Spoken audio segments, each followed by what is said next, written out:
Vamos elevar o nosso pensamento ao Mestre Jesus Cristo e, com muita alegria, agradecer a oportunidade de estar aqui reunidos em seu nome nessa noite.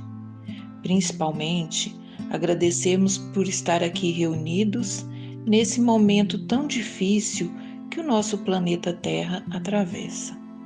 Agradecer pela nossa saúde e de nossos familiares e pedir o amparo aos que estão enfermos e que esses recebam as nossas melhores vibrações para um completo restabelecimento. Agradecer pela união da nossa casa espírita, que tão importante se faz nesse momento.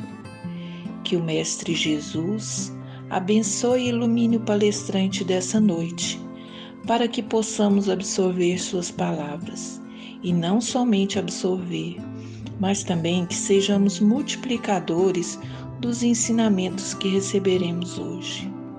Muita paz a todos, que assim seja. Viver com amor. O homem precisa aprender a viver com um pouco mais de amor no coração, contentar-se com o que tem, valorizar as amizades, descobrir a alegria de ser útil, não conservar nenhum tipo de rancor, não magoar a quem seja, estar sempre disposto a estender a mão, falar uma palavra encorajadora, destacar o aspecto positivo das pessoas, confiar no dia melhor de amanhã. O homem precisa aprender a viver com as coisas simples, com a flor que desabrocha no jardim, sem se preocupar com a fugacidade da sua existência, com o pássaro que trina no galho das árvores, onde constrói o seu ninho, na certeza de que não lhe faltará sustento para os filhotes, com a semente que se confia à terra, ao calor do sol, esperando pela chuva que a fará germinar. A maior parte do sofrimento humano é voluntário, da angústia, da aflição, do desespero. Parece que o homem se esquece da condição em que se chegou à terra, frágil e totalmente dependente da divina misericórdia, através dos braços maternos que o receberam. No entanto, nunca nada lhe faltou. Cresceu e se fez forte, para depois duvidar do poder que o protegeu? Eu não sei como o homem pode desacreditar do amor de Deus. Do livro Doutrina Viva, Carlos Bacelli, ditado por Francisco Cândido Xavier. Olá pessoal, prazer poder voltar aqui. Podemos falar hoje sobre um tema dos mais especiais que estão aí na imensa lavra, de trabalhos do benfeitor Emmanuel, por meio da psicografia de Francisco Cândido Xavier. E hoje nós vamos tratar a respeito de uma pequena mensagem que está ali no livro Vinha de Luz, a mensagem 73, Falatórios. E essa mensagem está prevista ali, o trecho que Emmanuel comenta está previsto na segunda carta a Timóteo. E é uma carta das mais especiais porque Paulo faz uma série de recomendações a Timóteo para que ele pudesse repassar adiante todas aquelas informações de coisas do dia a dia, coisas muitas vezes triviais. E uma delas está aqui, talvez uma de grande importância, não só à época, mas também antevendo a grandeza e a gravidade que isso se tornaria. Paulo de Tarso, então, mais atual que nunca, nos traz aqui essa belíssima mensagem que, ora, então, faço a leitura do trecho bíblico, quando ali diz: mas evita os falatórios profanos, porque produzirão maior impiedade. Então aqui, segunda carta a Timóteo, de Paulo, capítulo 2, versículo 16, Paulo já começa mostrando que produzirão maior impiedade, mostrando exatamente a ideia de que quanto mais nós utilizamos nossa língua, nosso falar, nossa comunicação para questões profanas, para questões mundanas, para questões relacionadas específica e exclusivamente às coisas da matéria, às críticas, as maledicências, certamente nós vamos amplificar a impiedade, a crueldade, a maledicência no nosso mundo. Então fica aqui um pequeno registro inicial, onde Paulo já nos conclama a pensarmos esse mundo que nós tanto reclamamos, esse mundo cruel, que realiza, por exemplo, críticas, bullying, maldades com as pessoas que nós conhecemos, muitas vezes nos afrontam, nos xingam. Este mundo é também, de alguma forma, parte da nossa própria construção, porque nós estamos ainda empenhados em repassar mensagens, em utilizar vocabulários que, obviamente, vão acabar afetando e levando outras pessoas a agirem da mesma forma, de maneira natural, o que faz com que o mundo acabe se tornando também algo comum. É natural ver as pessoas se esbravejando, xingando, gritando. Às vezes nos assustamos com a rudeza do mundo, mas exatamente não percebemos que nós também semeamos essa situação, essa atitude rude, dura, onde passamos por meio das nossas palavras, dos nossos gestos e especialmente do nosso linguajar, da nossa fala, das mensagens que estamos passando adiante, que muitas vezes são tidas como verdades para nós. Verdades ou comentários que não teriam nenhuma maldade, mas certamente nós temos condição de avaliar melhor, como já vamos ver aqui, inclusive, nos comentários até que Allan Kardec faz, quando, por exemplo, quando traz o livro dos médiuns e mostra os melhores recursos para se identificar ali a veracidade das mensagens que são trazidas. Então diz Emmanuel, contando-nos nessa obra, poucas expressões da vida social ou doméstica são tão perigosas quanto o falatório desvairado que oferece vasto lugar aos monstros do crime. Então aqui o benfeitor descreve com clareza, que as expressões, sejam sociais ou domésticas, aquelas mesmas em casa, que falamos sem nenhum interesse em maldade, vamos só comentar entre nós da família, de repente estamos ali levantando alguma coisa que a outra pessoa sequer pensava. Uma certa vez contei uma experiência de um amigo que fez uma crítica muito dura numa rede social e vi, mas por enquanto não havia feito nenhum comentário. Numa certa ocasião, eu comentando exatamente sobre esses ataques que são feitos pela internet e que trazem, obviamente, vejamos a gravidade disso, quantas crianças, quantos jovens se sentem extremamente ofendidos ou aturdidos, preocupados, porque são mal falados nas redes sociais por pessoas que têm isso como um prazer ou como a intenção de realmente causar dano, quanto sofrem, quanta tristeza carregam consigo. E eu nessa ocasião não contei essa experiência para os conhecidos, porque todos conheciam essa pessoa.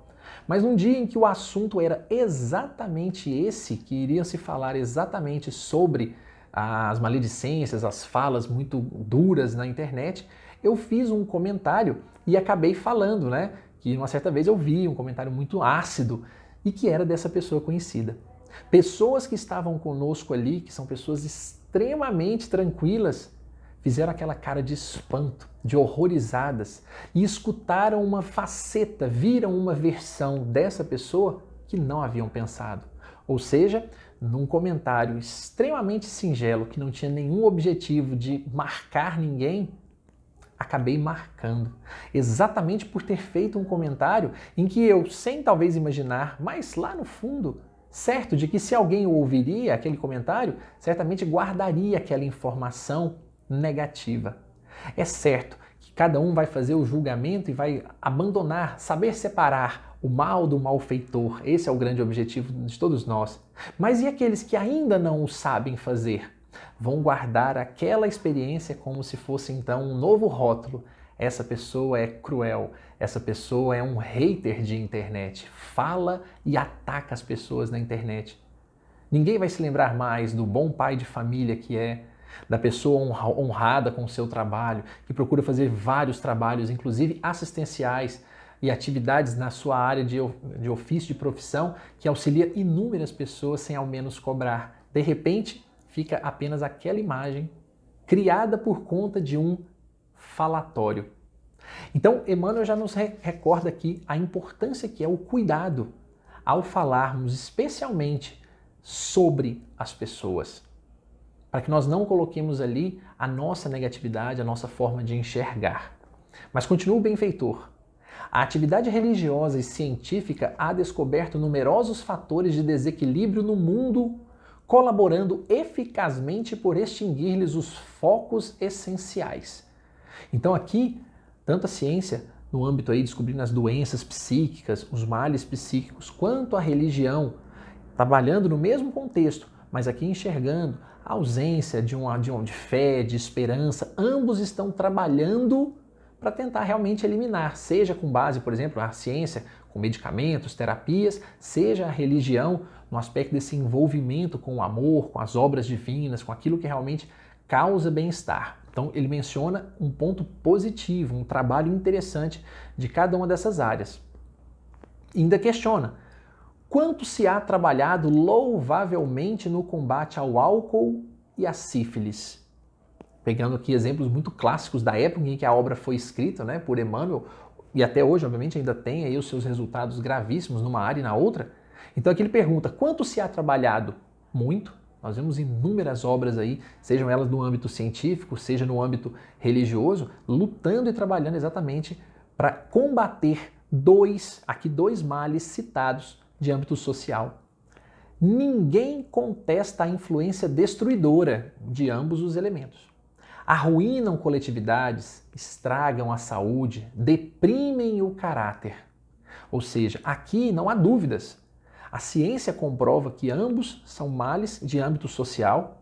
A religião também ataca e cuida exatamente para impedir o avanço ou, obviamente, as consequências nefastas tanto de uma quanto de outra condição. Entretanto, agora Emmanuel vai começar a tratar daquilo que efetivamente nos compete aqui essa noite, quando ele diz: não nos esqueçamos, porém, do falatório maligno que sempre forma em derredor imensa família de elementos enfermiços ou aviltantes, a afeição de vermes letais que proliferam no silêncio e operam nas sombras.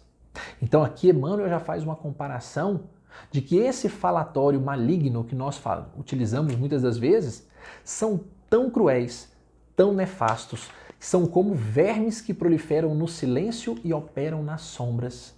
Emmanuel faz uma comparação, por exemplo, ao uso do álcool, ao uso das drogas de forma geral. Alguém pode dizer, mas não é tão igual assim. Vejamos que nesse caso o benfeitor faz a comparação como se fossem vermes operando no silêncio, exatamente para mostrar que causam danos muitas vezes imperceptíveis, especialmente na condição fluídica, na condição mental do nosso planeta, como qualquer outra relação ou situação provada já pela ciência ou trazida pelas religiões também. Mas isso ainda fica um pouco fechado, nós não damos tanta atenção nessa situação. Então, a pessoa que fala, que no caso vem tratando disso, ela fala muitas vezes sem nenhuma intenção. Não, eu só vou comentar. E de repente no comentário, como dissemos há pouco, nós não sabemos, com aquela semeadura que fazemos da nossa fala, como é que ela vai germinar no solo do coração alheio.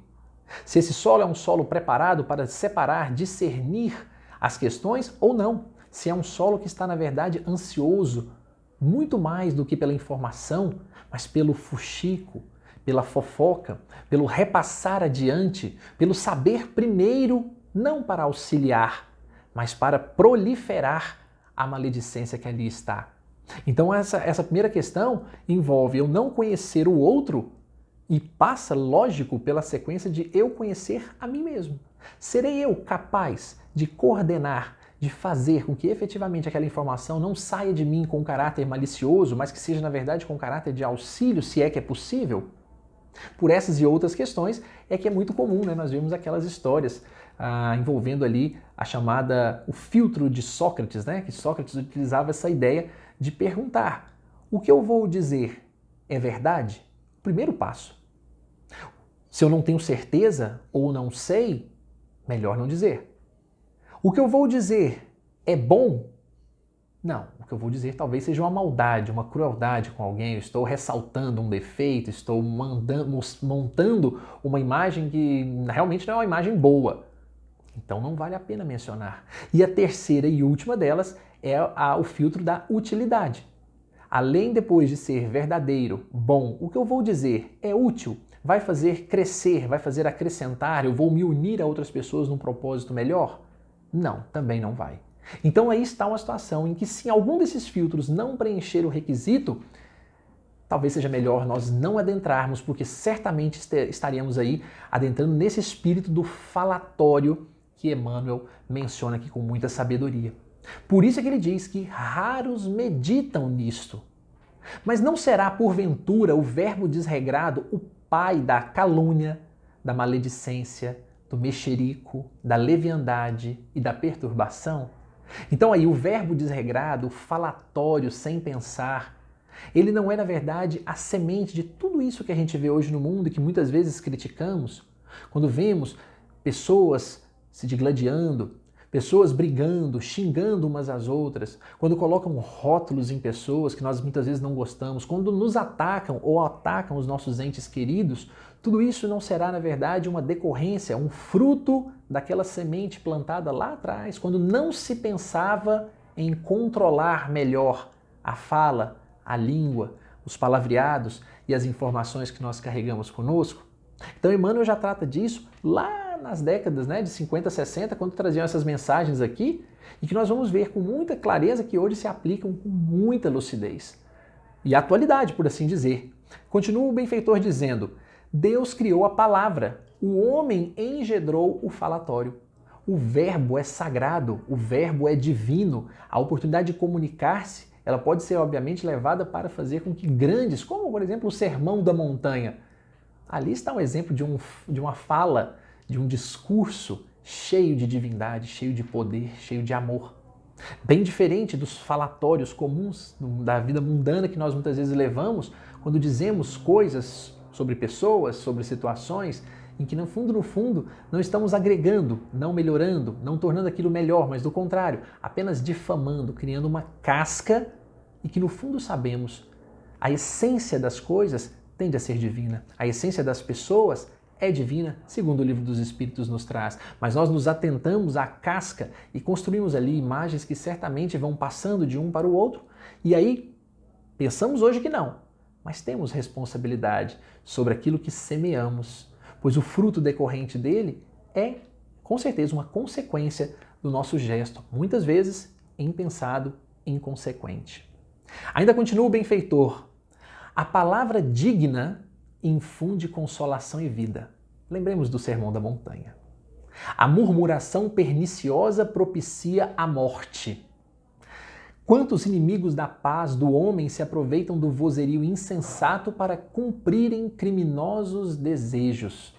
Ou seja, eu vou ali e solto aquela mentira, eu solto aquela palavra leviana, eu solto aquele sentimento vão, porque eu sei que certamente aquilo vai tocar o coração de alguém e isso vai ser propagado, divulgado e levado adiante. E de repente, como vemos em obras como a Renúncia, em que muitas vezes, para não dar um spoiler da obra que vale a pena ser lida, também de Emmanuel, Psicografia de Francisco Cândido Xavier, nós vemos ali uma carta direcionada de forma equivocada para causar, na verdade, confusão e maledicência, provoca uma ruptura, uma separação de uma família e anos mais tarde que tudo isso vai se acertar. Mas vejamos que nesse caso há ali uma construção maldosa e que vai causar, como bem disse aqui o Emmanuel, morte. Não só a morte física, mas muitas vezes a morte psíquica, a morte no sentido espiritual, da entrega dos pontos, como se usa no linguajar comum. Então pensemos nós com muito carinho nessa forma de utilizar do nosso vozerio, E aí volta Emmanuel a trazer os exemplos costumeiros da ciência e da religião. Se o álcool embriaga os viciosos, aniquilando-lhes as energias, o que dizer da língua transviada do bem que destrói vigorosas sementeiras de felicidade, sabedoria, amor e paz? Se há educadores preocupados com a intromissão da sífilis, por que a indiferença alusiva aos desvarios da conversação? Então, se já temos relatos muito claros de que a ciência comprovadamente já mostra que, por exemplo, o álcool, a sífilis, as doenças de forma geral, elas têm o seu mecanismo de propagação, por que não parar para pensarmos também exatamente nisso, na fala transviada, no erro, no engano? E isso, muito embora tenham, obviamente, estudos de âmbito social, inclusive um livro bem interessante chamado Sapiens, que trata exatamente da evolução, até chegarmos a nós, os Homo sapiens, na verdade, ali há uma indicação muito clara que numa certa altura da evolução humana, houve um avanço por parte dos sapiens, segundo o autor, exatamente por conta do, entre aspas, fuxico. Mas na verdade ele quer dizer, no fundo, que a proposta é que havia, na verdade, uma conversação, passava-se adiante informações, comentava-se para que outros grupamentos tivessem a mesma noção e a mesma ideia, e de repente aquele grupamento crescia porque trocava essas informações e sabiam, na verdade, crescer.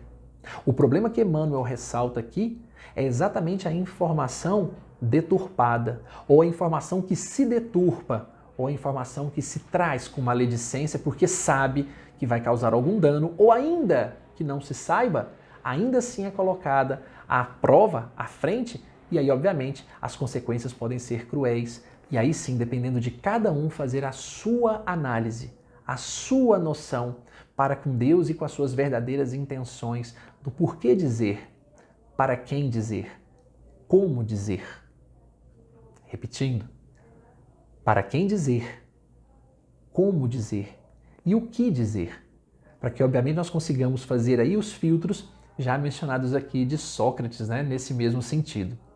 Concluindo, o benfeitor então nos traz: em toda parte a palavra é índice de nossa posição evolutiva. Em toda parte a palavra é índice, ou seja, é o início que demonstra nossa condição evolutiva. Como dizia, né, o próprio Emmanuel e Chico Xavier, né, que o bem que fazemos é advogado em todo lugar. Aqui também a nossa palavra é índice de nossa posição evolutiva em qualquer lugar. Por isso, indispensável aprimorá-la, iluminá-la e enobrecê-la. Muitas vezes usamos certos lugares, certos ambientes para falarmos de certas formas, mas aquele linguajar que muitas vezes permanece em nossos corações, ele acaba estando dentro, interiorizado, entranhado em nosso linguajar, inclusive espiritual. E certamente, numa conversa, numa reunião mediúnica, aquele palavreado, muitas vezes chulo, baixo, encontra-se conosco. A maneira como tratamos, comentamos a vida alheia, muitas vezes criticando de forma ácida, ela vai aparecer certamente em ambientes em que gostaríamos de manter uma conversa sadia, elevada, mas elas vão estar conosco. O nosso olho, obviamente, se torna ligado à forma como nós enxergamos, então a nossa fala também vem associada a uma maledicência que passamos a visualizar ou ouvir e acabamos transmitindo conforme a nossa imperfeição nesse sentido. Então, um cuidado na maneira como estamos fazendo ou vamos falar, ou podemos muitas vezes nos refrear na forma de fazê-lo, de comentar, de falar a respeito da vida alheia, das coisas alheias, das pessoas do mundo que estão conosco. Enfim, desprezar as sagradas possibilidades do Verbo, quando a mensagem de Jesus já esteja brilhando em torno de nós, constitui ruinoso relaxamento de nossa vida diante de Deus e da própria consciência. Então, quando começamos a adquirir, a entrarmos em contato com essas verdades, nós começamos a perceber com clareza de que nós não temos mais como voltar atrás. Não podemos mais retornar ao velho fuxico, à velha maledicência, às velhas perspectivas de apenas repassar informações no intuito de contar, naquela sensação sórdida de contar uma tristeza, contar uma maldade acontecida com alguém pelo simples gosto de fazê-lo, de propagar o mal pela simples vontade de fazê-lo, como já o fizemos em outras experiências terrenas. Quantas não são as histórias, se lembrarmos bem, Neio Lúcio, quando conta na história de Jesus no lar, ou quando trazem Humberto de Campos, que conta histórias de pessoas que eram mal vistas, mal faladas, e de repente, na experiência contada nas narrativas, aquelas pessoas entram em contato com essas mal faladas e descobrem pessoas incríveis, pessoas que sofriam vertiginosamente as experiências da vida e então não eram dignas daqueles julgamentos que eram feitos por desconhecidos. Quantas vezes não fazemos isso? Quantas vezes tais histórias não vêm exatamente para nos frear a utilização dos falatórios? Para que possamos pensar na conversa sadia, no elogio às pessoas, se não temos elogios, mas que também não tenhamos críticas mordazes a passar adiante, porque não sabemos, não conhecemos as realidades, é a nossa forma de enxergar, muitas vezes, desvirtuada. Jesus, no livro, né, narrado por Neio Lúcio, Jesus conta, então, é uma dessas histórias belíssimas, em que um homem, um grande rei, queria ser deposto. Foi então feito um acordo e os anjos ajudariam a depor aquele rei, mas então colocam o grande sábio para conviver com ele. Ele que era tão malquisto, mal falado, não tinha o apoio da família, era na verdade tratado de forma rude, pouco dormia, tinha preocupações excessivas, sofria imensamente. E o sábio, ao descobrir tudo isso, percebe que era um homem sofrido, que precisava, ao invés de ser atacado, maltratado, precisava de amparo e socorro. Numa condição como essa, o falatório da população, da comunidade, estava absolutamente vindo de encontro à real situação daquele ser. Emmanuel então conclui essa belíssima mensagem que nos conclama a todos a pensarmos no uso dessa nossa belíssima ferramenta, dizendo-nos: cada frase, vejam só pessoal, cada frase do discípulo do Evangelho deve ter lugar digno e adequado. Cada frase. Não é cada conversa, não é cada discurso, não é cada palestra. É cada frase do discípulo do Evangelho deve ter lugar digno e adequado. É uma análise muito pessoal. Cada um tem condições de fazê-lo no trato com esposa, com filhos, com amigos, no decorrer da rua, na cidade, com as pessoas que nós nos encontramos, com quem nos maltrata e com quem nos bem trata também. Que possamos pensar se nós estamos dentro desse critério de usarmos frases com lugar digno e adequado. E enfim, falatório é desperdício. E quando assim não seja, não passa de escura corrente de venenos psíquicos ameaçando espíritos valorosos e comunidades inteiras. Então pensemos nós, se as mensagens que estamos repassando, sejam elas escritas ou verbais, não são meros falatórios, não sejam aqui, como bem diz Emmanuel, comparando mais uma vez, se lá no início compara a vermes letais que proliferam no silêncio, aqui ele já fala de escuras correntes de venenos psíquicos ameaçando espíritos valorosos e comunidades inteiras. Então não é apenas algo que afeta aquele para quem falo, posso estar afetando todo um grupamento. Se eu falo isso em público, se eu falo isso para uma pessoa e ela repassa adiante, e de repente repassamos mensagens escritas, mensagens verbais de toda sorte, cheias de maldade, cheias dos nossos erros e da nossa maneira turva de enxergar a vida, estamos passando falatórios que podem prejudicar não só um, mas como todo um grupamento. E certamente nossas responsabilidades nesse sentido serão contabilizadas não como uma forma de castigo, mas nossa própria consciência há de nos indicar. Então é tempo de pensarmos, é tempo de avaliarmos e principalmente pensarmos com um critério, um único critério, o amor. Porque se o amor não erra, como diz Paulo na sua carta aos Coríntios, o amor não se ensoberbece, o amor não causa danos, não causa polêmicas, então que pensemos com critério. O que vou dizer? Estou falando com verdadeiro amor? O que vou dizer? Estou falando com um verdadeiro sentimento de não causar dano a ninguém e a nada na criação divina?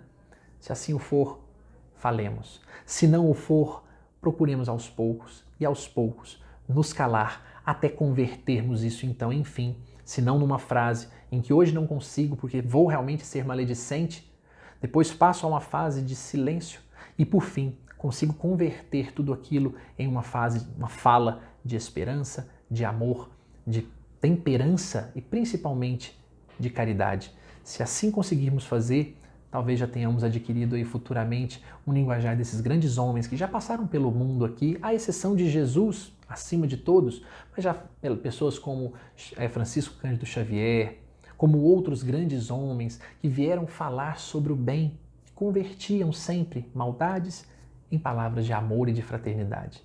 Que Deus nos ampare nessa tarefa e e nos proporcione experiências de falar cada vez mais voltadas ao bem. Uma boa noite a todos, que Deus nos ilumine sempre. Pai, mais uma vez venho lhe pedir a paz. Paz esta que procuro nos outros, sabendo que está dentro de mim. Ampare a todos que sofrem dores físicas, dores da alma.